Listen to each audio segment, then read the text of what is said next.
Olá, seja bem-vindo a mais um episódio do nosso programa. Eu sou o Dr. Estevão Bittar, sou neurocientista. Estou aqui para conversar com você sobre o assunto mais importante, que é a educação dos nossos filhos.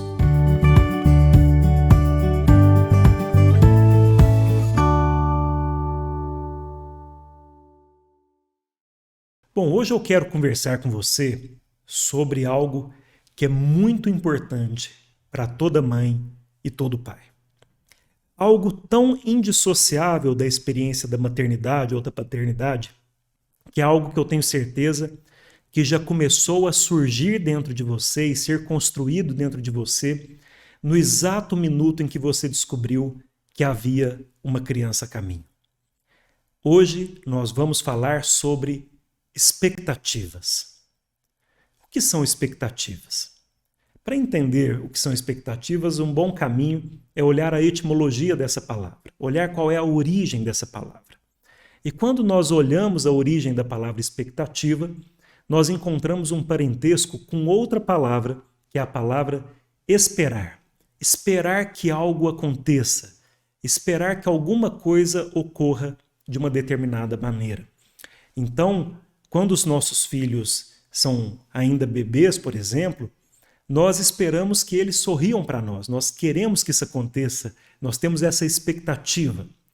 E aí depois nós temos a expectativa de que os nossos filhos durmam bem à noite, isso é uma expectativa que muitas mães e muitos pais têm.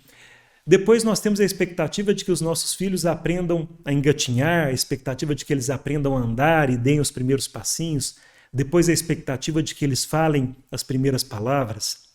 E aí chega o momento de ir para a escola e a gente tem a expectativa de que eles se adaptem bem à vida escolar e, em seguida, temos a expectativa de que eles tenham um bom desempenho na escola. Quando os nossos filhos vão crescendo, nós passamos a ter expectativas em outras áreas da vida. Nós temos expectativa de que eles tenham bons amigos, amigos que sejam uma influência positiva.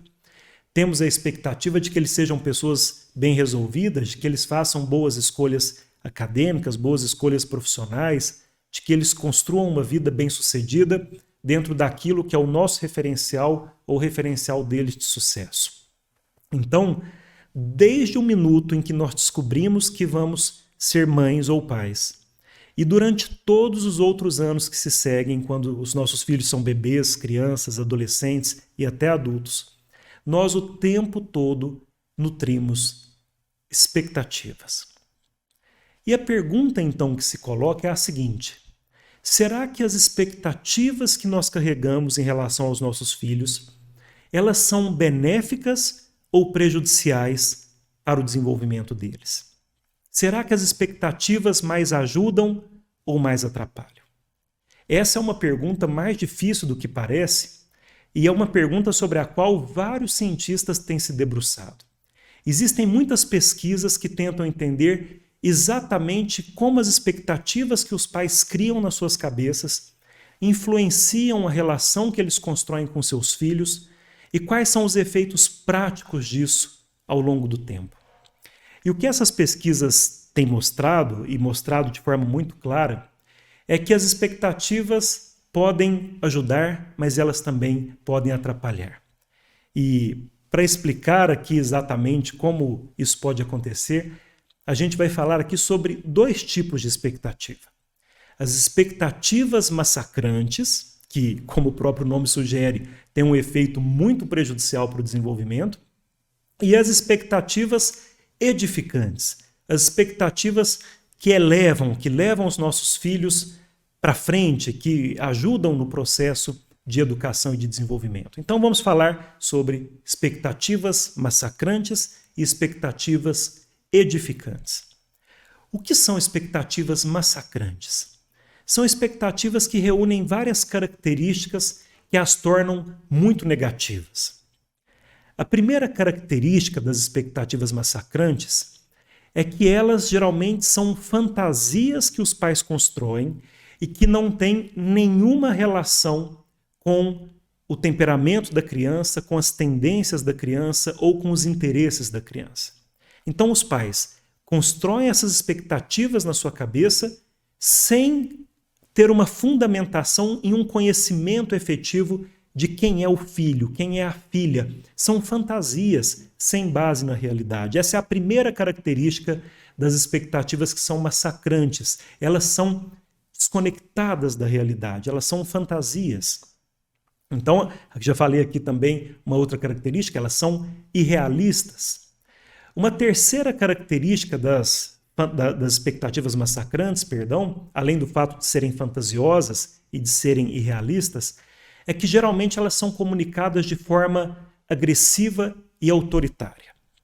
Em um episódio anterior eu falei aqui sobre os pais autoritários, e os pais autoritários tendem a comunicar as suas expectativas de forma muito ameaçadora, de forma muito autoritária, como se aquilo fosse uma regra que a criança é obrigada a alcançar.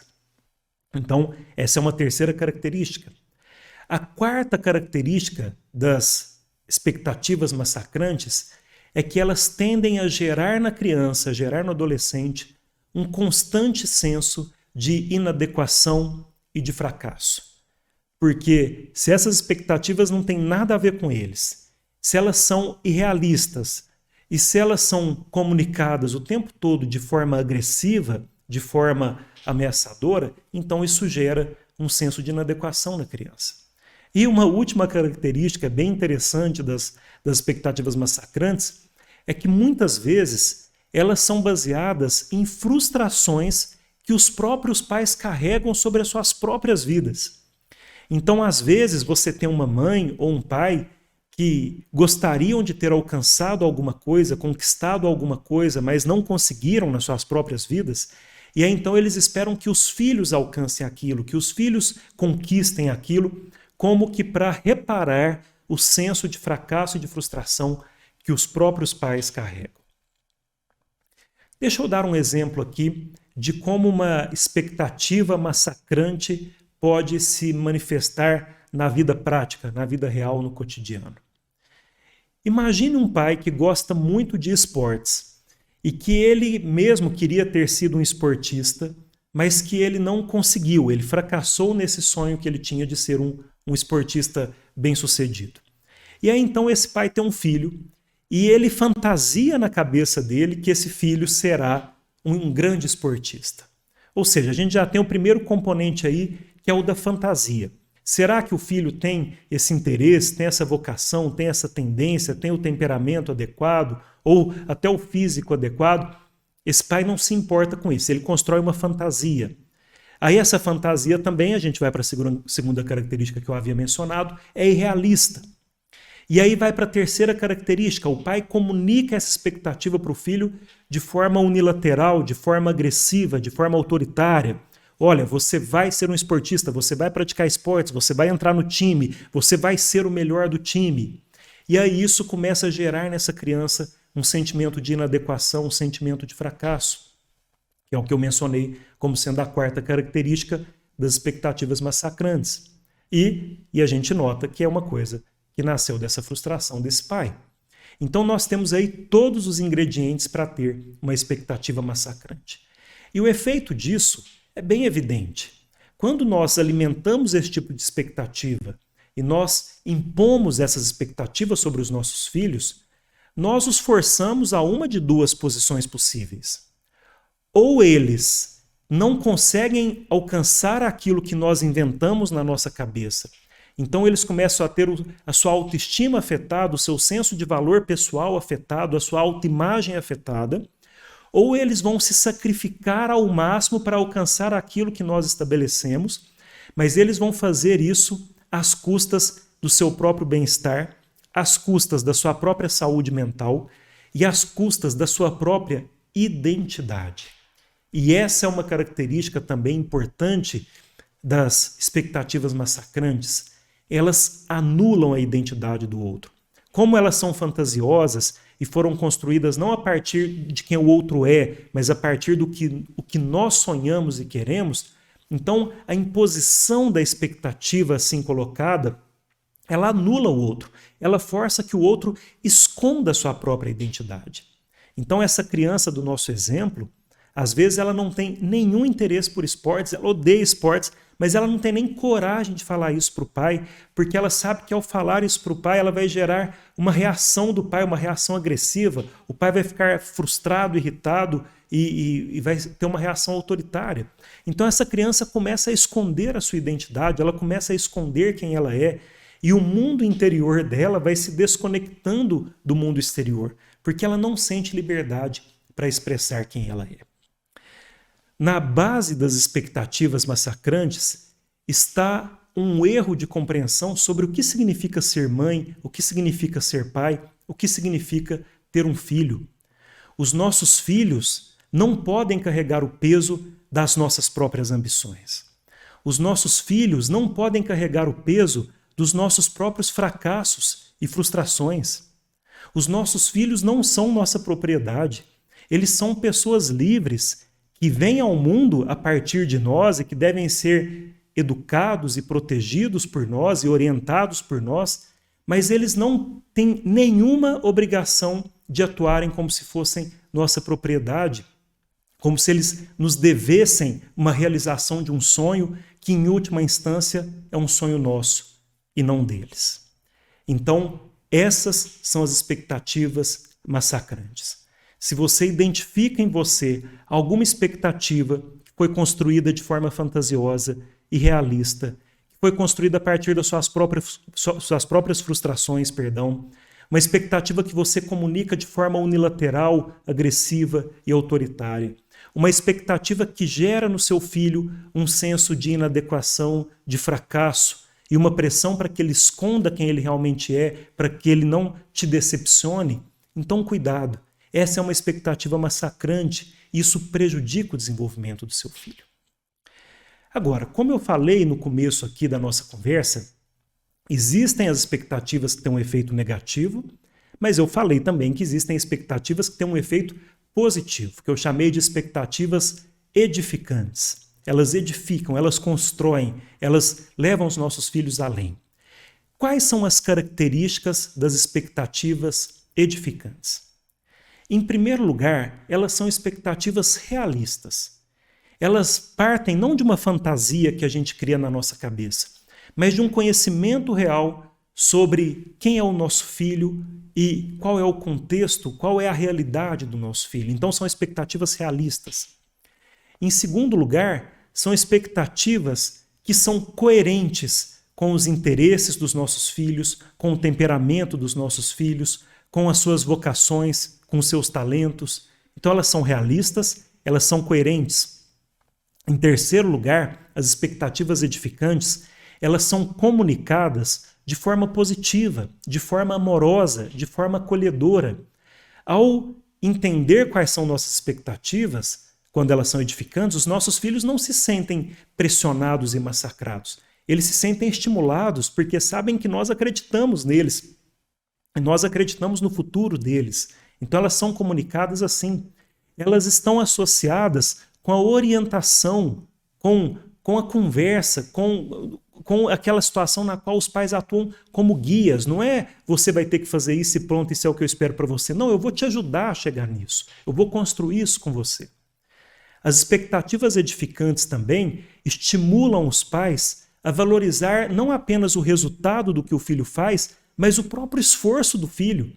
Então, quando eu tenho uma expectativa de que o meu filho vai ser um bom aluno, eu não foco apenas na nota que ele está tirando na prova, mas no processo de ser um bom aluno, se ele se esforça, ele se dedica, ele é responsável, ele leva a escola a sério. Então, a expectativa edificante, ela não coloca o olho só no resultado, ela foca também no processo.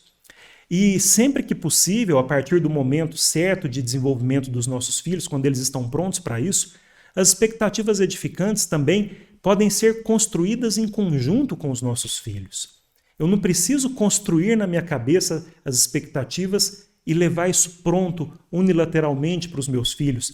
Eu posso, quando os meus filhos já estão mais maduros para isso, sentar com eles, entender quem eles são, entender o que eles querem e, a partir daí, estabelecer expectativas em conjunto, expectativas elevadas, mas construídas em conjunto, que eles também carregam a mesma expectativa.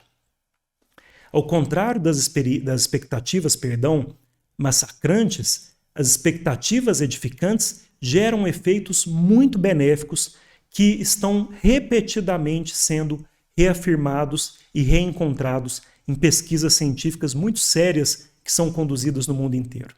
E o que essas pesquisas demonstram é que quando nós temos expectativas edificantes, ou seja, que tem todas essas características que eu mencionei, a gente gera efeitos importantes. O primeiro deles é o efeito motivacional. Quando a criança ou o adolescente percebe que nós temos expectativas elevadas e positivas, eles se sentem motivados a alcançar aquilo, porque as nossas expectativas acabam ajudando-os a estabelecer um padrão do que eles querem alcançar. Se eu coloco a minha filha na escola e eu tenho uma expectativa de que ela vai ter um bom desempenho na escola, e eu comunico isso de forma acolhedora, de forma amorosa, de forma positiva, a minha filha também começa a achar que ela pode se sair bem na escola. Então isso vira um fator de motivação, porque ela entende que aquilo é possível. O segundo efeito das expectativas edificantes é na autoestima da criança, na autoconfiança, porque os filhos enxergam os pais como entendedores do mundo. Os filhos olham os pais, que são adultos, e acham que os pais são vividos, são experientes, sabem sobre a vida, sabem sobre o mundo. E se o meu pai e minha mãe acreditam em mim e acreditam que eu posso alcançar isso, então é porque eu posso alcançar mesmo. Olha o efeito que essa mensagem traz na autoestima e na autoconfiança da criança. Existe um terceiro efeito das expectativas edificantes, e esse é muito interessante, e as pesquisas mostram isso também, que é o seguinte: os pais que têm expectativas positivas e saudáveis de que os filhos vão se desempenhar bem em alguma atividade, eles acabam se envolvendo mais com os filhos, porque eles entendem, de maneira consciente ou não, que esse envolvimento vai gerar frutos. Então, se eu acredito que os meus filhos, por exemplo, podem ter um bom desempenho escolar, e eu realmente acredito nisso, eu vou ter mais disposição para gastar tempo com eles, realizando, por exemplo, estudos, ou lendo para eles, ou levando-os para a biblioteca, ou para um museu, ou para alguma atividade assim, ou me comunicando com a escola, me comunicando com o professor, com a professora. As expectativas, quando elas são saudáveis e edificantes, elas encorajam os pais a participarem mais ativamente do desenvolvimento dos filhos. E é fácil também ver o oposto acontecendo. Quando os pais acham que os filhos não vão ter um bom desempenho, não vão conseguir alcançar alguma coisa, eles podem às vezes abandonar os filhos à própria sorte. Então a expectativa influencia o engajamento e o envolvimento dos pais. E o quarto efeito das expectativas edificantes, e esse também é extremamente interessante, é o seguinte: quando os pais têm expectativas positivas e elevadas sobre os filhos, eles acabam comunicando essas expectativas para outras pessoas que se relacionam com os filhos, como, por exemplo, os professores. Então, se o professor do meu filho percebe que eu tenho expectativas elevadas em relação ao desempenho escolar dele, esse professor também vai passar a ter expectativas mais elevadas.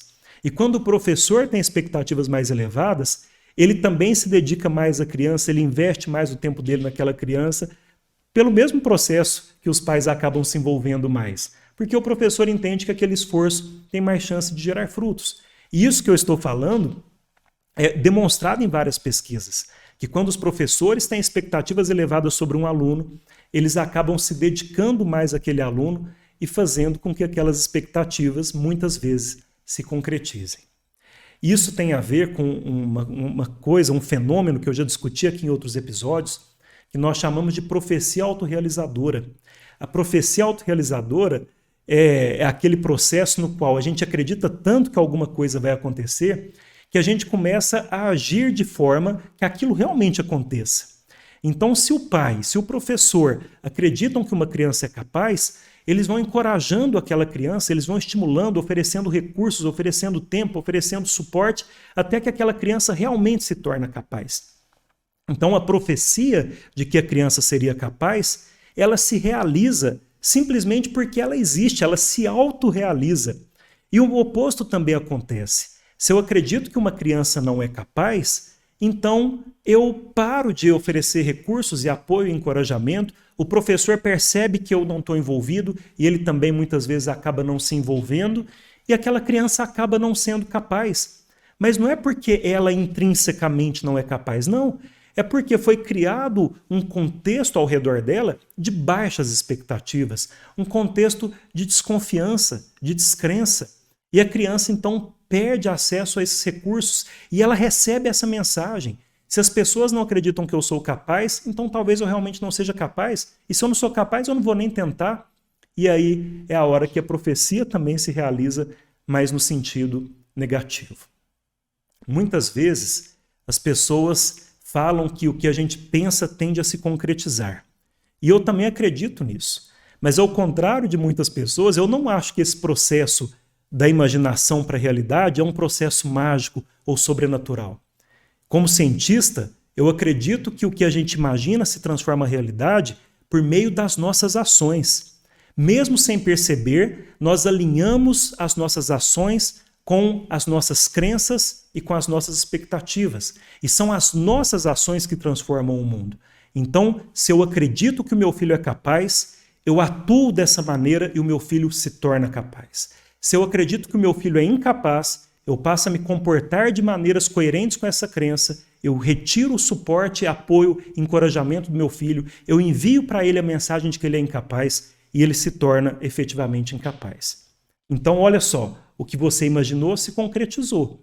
Por um processo mágico, um processo sobrenatural, um processo quântico? Não, um processo psicológico e comportamental. Aquilo se concretizou por meio do que você fez, por meio da maneira e do processo pelo qual a sua crença, a sua imaginação e as suas expectativas moldaram as suas ações. Entender quais são as nossas expectativas e entender quais são os elementos que tornam nossas expectativas massacrantes ou edificantes é fundamental para todo pai e para toda mãe. Eu acredito que é impossível nós passarmos pela experiência da maternidade e da paternidade sem construir dentro de nós algumas expectativas. O que nós temos que garantir é que essas expectativas que nós nutrimos, elas tenham as características que as tornam edificantes. Que elas sejam baseadas em um conhecimento de quem é o nosso filho. Que elas sejam baseadas em uma compreensão de quais são seus interesses, suas vocações, seu temperamento. Que sejam expectativas realistas, que sejam expectativas comunicadas em um ambiente de amor, de acolhimento, de encorajamento e de suporte. Que sejam expectativas que nos levem a focar mais no processo do que no resultado. Que sejam expectativas que comuniquem aos nossos filhos que nós acreditamos neles, que eles são capazes e que eles contam conosco para se tornar o que eles querem ser dentro do que faz sentido, do que é saudável, do que é positivo e do que é coerente com o que eles são. E expectativas que, sempre que possível, sejam construídas em conjunto e sejam uma base, uma fundamentação para um relacionamento saudável, um relacionamento construtivo. Tenhamos cuidado, por outro lado, com as expectativas massacrantes. Que os nossos filhos não carreguem os pesos das nossas fantasias, das nossas frustrações. Que o que nós esperamos para o futuro deles seja baseado não no que nós criamos como ficção dentro da nossa cabeça, mas em uma compreensão verdadeira do que eles são e do que eles querem e do que eles trazem consigo e do que eles desejam almejar. Como você pôde perceber, essa questão, esse tema das expectativas é muito mais complexo do que parece à primeira vista. As expectativas em si mesmas não são necessariamente boas ou ruins, mas dependendo das características que elas têm, elas podem ser massacrantes ou edificantes, prejudiciais ou benéficas. Então, diante de tudo isso que nós conversamos, eu te convido a fazer uma autoanálise, uma reflexão profunda. Olhe para dentro de você e entenda quais são as expectativas que você está nutrindo em relação ao futuro dos seus filhos. De onde vieram essas expectativas? De onde elas estão surgindo? E, por fim, como elas estão sendo comunicadas e que tipo de efeito essas expectativas têm gerado no seu relacionamento com os seus filhos. Essa é uma avaliação fundamental que todos nós, pais e mães, temos que fazer constantemente. No mais, muito obrigado pela sua atenção e até a próxima semana.